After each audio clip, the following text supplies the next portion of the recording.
छोटे से सुकून भरे गांव रविपुर में एक जवान बेवा रहते थी, मीरा वेरमा।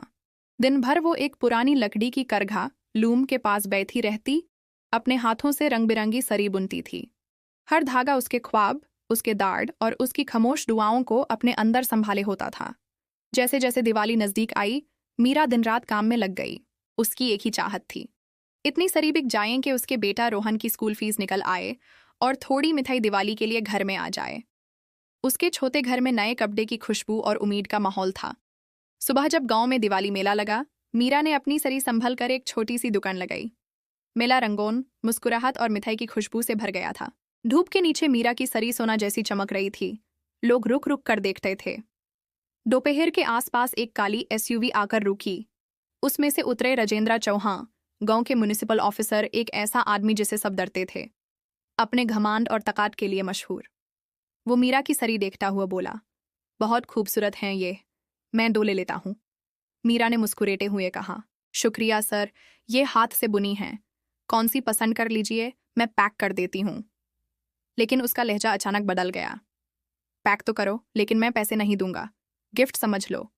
अगले मेला में तुम्हारा स्टॉल चले या ना चले, वो मुझ पर डिपेंड करता है। मीरा का चेहरा सुन पड़ गया। सर, मैंने हफ्तों तक मेहनत की है, मेरे बेटे की फीस इसी से निकालनी है, प्लीज मत लीजिएगा बिना पैसे। राजेंद्र की आंखें ठंडी और सख्त हो गई। तुम मुझे मना कर रही हो? और इतना कहकर उसने 2 सरी उठाई, गाड़ी में फेंकी और चिल्लाया, खुश हो जाओ कि तुम्हारा स्टॉल अभी तक यहीं है। वो गाड़ी भगा ले गया। मीरा का दिल टूट गया, आंखों से आंसू बह गए। आसपास के दुकान वाले सब देख रहे थे, पर किसी में हिम्मत नहीं थी बोलने की। तभी पीछे से एक आवाज आई, मैंने सब देखा है। मीरा मुड़कर देखती है, एक जवान औरत कैमरा पकड़े खड़ी थी। वो थी अनान्या शर्मा, सिटी न्यूज़पेपर जन आवाज की जर्नलिस्ट। अनान्या ने मीरा की मदद की और गुस्से में कही, वो ऐसे लोगों को हमेशा डरा नहीं सकता। मीरा ने धीरे से कहा, मैडम, आप नहीं समझती, वो बहुत ताकतवर है, जो उसके अगेंस्ट बोलता है वो मिटा दिया जाता है। अनान्या ने मुस्कुराकर कहा, तो अब उसे समझाना पड़ेगा कि असल ताकत क्या है। सच। उस रात से अनान्या ने इन्वेस्टिगेशन शुरू की। कई वेंडर मिले जिन्होंने राजेंद्र के जुल्म बताए, धमकियां, पैसे की मांग और डर। कुछ ने रिकॉर्डिंग्स और सबूत भी दिए। 2 दिन तक वो सारा डेटा जमा करती रही। फिर एक सुबह रविपुर हिला दिया गया।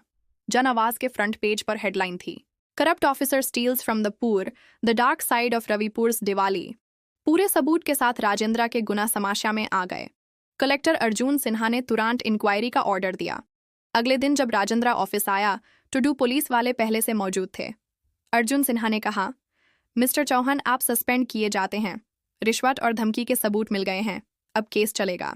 राजेंद्र का चेहरा पीला पड़ गया। सर, ये सब झूठ है। अर्जुन ने थांदे लहजे में कहा, सच को तुम्हारी इजाजत की जरूरत नहीं है मिस्टर चौहान। पूरा गांव बात करने लगा। जो लोग पहले डरते थे, अब सीधे होकर खड़े हो गए। और मीरा, वो रोना रुक ना सकती थी, लेकिन इस बार खुशी के आंसू थे। एक हफ्ते बाद दिवाली की शाम को मीरा दिए जला रही थी जब एक गाड़ी आकर रुकी। उसमें से अनान्या और कलेक्टर अर्जुन सिन्हा उतरे। मीरा घबरा कर बोली, मैडम, सर, अंदर आइए ना। घर में रोहन कागज के लैंटर्न बना रहा था और हवा में मिठाई की मीठी खुशबू थी। अर्जुन ने एक फाइलें दी और बोला, Meera ji, state handloom department ने आपकी सरी नेशनल क्राफ्ट्स एग्जीबिशन के लिए सिलेक्ट की है। आपको पूरा फाइनेंशियल सपोर्ट मिलेगा। मीरा की आंखों में आंसू चमके। सर, मैं शुक्रिया कैसे अदा करूं? अनन्या ने मुस्कुराते हुए कहा, बस एक वादा कीजिए, बुनाई कभी मत छोड़िएगा मीरा। हर सरी में एक औरत की ताकत छुपी है जो कभी हारी नहीं। तीनों ने मिलकर दिए जलाए। छोटी सी अंगर रोशनी से भर गई और मीरा के दिल में पहली बार सुकून आया। आसमान की तरफ देखकर मीरा ने धीरे से कहा, इस बार दिवाली सिर्फ रोशनी की नहीं, इंसाफ की है। हल्का सा ठंडा झोंका चला, दिए झुलमिल करने लगे और ऐसा लगा जैसे पूरा रविपुर फिर से रोशन हो गया।